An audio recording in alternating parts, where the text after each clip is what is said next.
Thank you. I'm so excited to be here in Cedar Rapids. It's been a fantastic day here at CO, and I'm really excited to now have the opportunity to address the broader community on an issue near and dear to my heart that I like to call universal inclusion.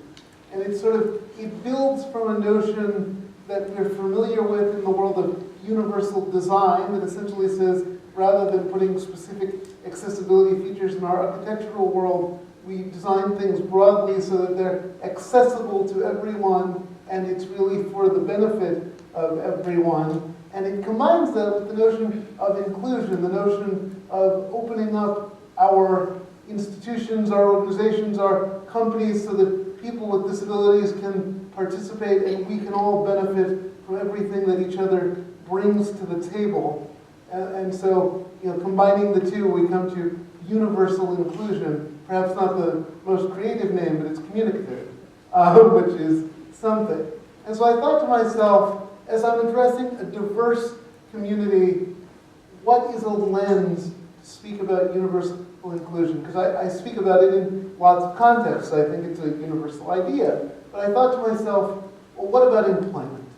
Because employment, first of all, I would argue is the single greatest issue facing folks with disabilities today in America. And also I would argue that it's something that we all have a connection to. Either we're employers or employees or both. We are former employers or employees or both. We seek to be employers, employees or both. It's an area where I think everyone can connect and resonate and learn the ideas. It's also an area where I can speak to action steps that everyone can take, right? You don't have to be an employer to make a difference on employment.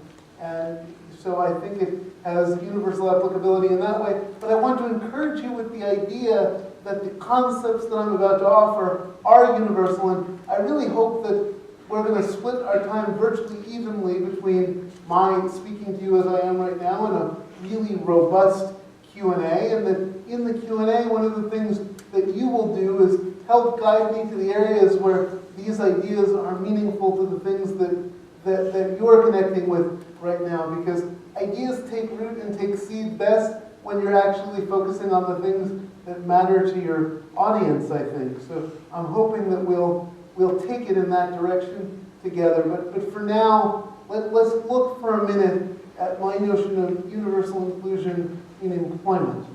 So I think to start, we have to ask ourselves, what are workplaces looking for? What are employers looking for? And I think I will posit that they're looking to recruit and retain productive, reliable, and competent talent. I mean, this is not a revolutionary idea, but I think it's important to frame our idea in that, and that also they're looking to achieve a diversity of perspective and opinions so that they can capture diverse markets, because I think at this point it's almost accepted wisdom in the corporate world that having diverse opinion makes us better, more competitive companies. So within that model, there are in fact companies employing people with disabilities, right?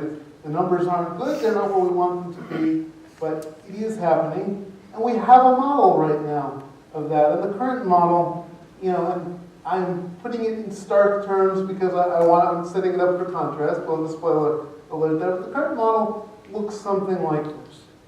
A person with a disability finds a job opening, if they're lucky, and possibly with no real concept of what the reception is going to be like at the place where they're looking for work, they apply because A, they're ready to get out there in the world, they have talents to offer, and B, they need a job, so they're going to apply. And they do everything possible to demonstrate their skills and their value to an employer, and probably, if they can, to obscure any needs that they might bring to the table. If they have a hidden disability, they may not even disclose at that point. And a good employer looking for a talented individual hires them, because that's what you do when talent walks through the door, right? Hopefully, if you're a good employer, if you're a smart business person, you offer them a job. And so that happens. At that point, if they need accommodation, disclose, possibly reluctantly, that they are a person with a disability and begin the so-called good faith dialogue about reasonable accommodation, and that we see established in ADA law, and they begin that discussion. And so immediately, the discussion sort of turns on the day of hire, and it focuses on their needs and legal obligations, and,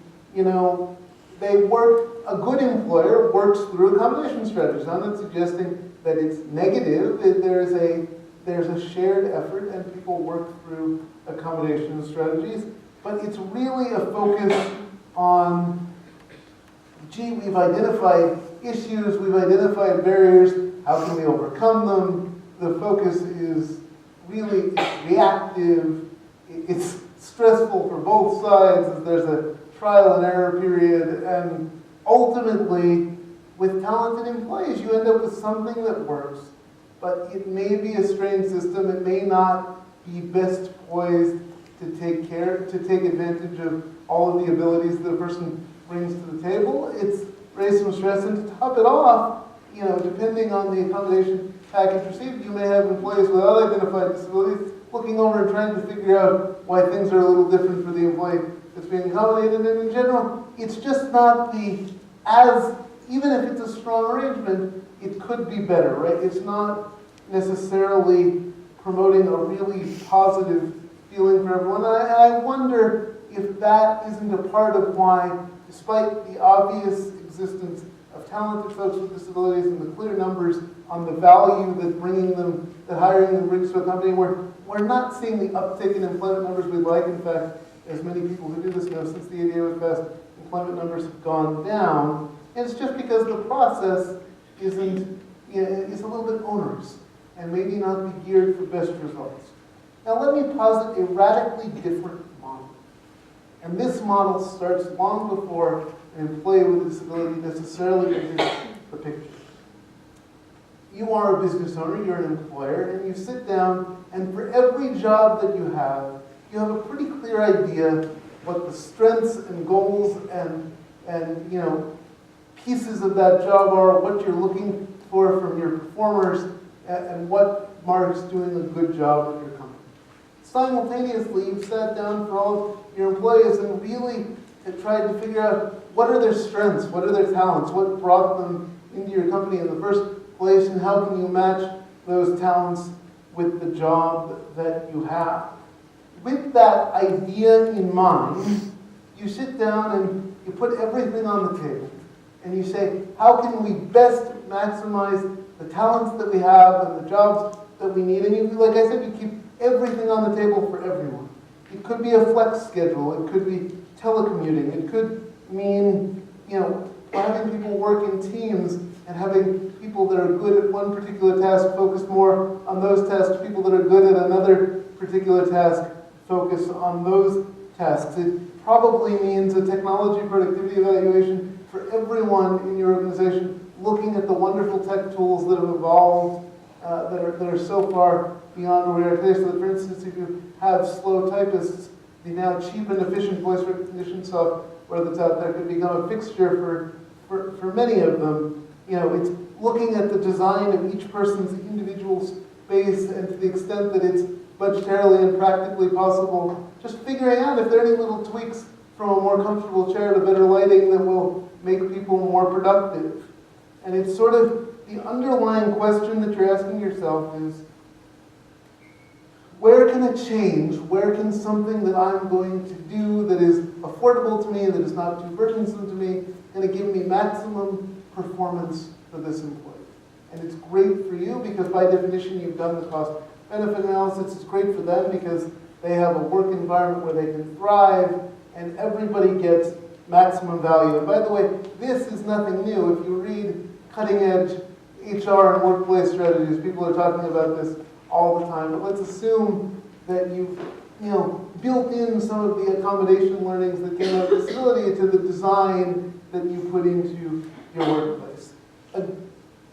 And so, believe it or not, it's probably more cost-effective because studies have been done that most of these office changes are cheap or costless, and certainly more than pay for themselves if the appropriate analysis is done. Against this backdrop, now, having set the stage, right, a person with a disability is excited to apply to your company. They're thinking, well, heck, any employee is excited to apply to your company, right? But a person with a disability is thinking, this is exactly what I need. This is a company that tailors their work environments to the abilities, to the talents of the people that show up. They apply. They're very excited about that.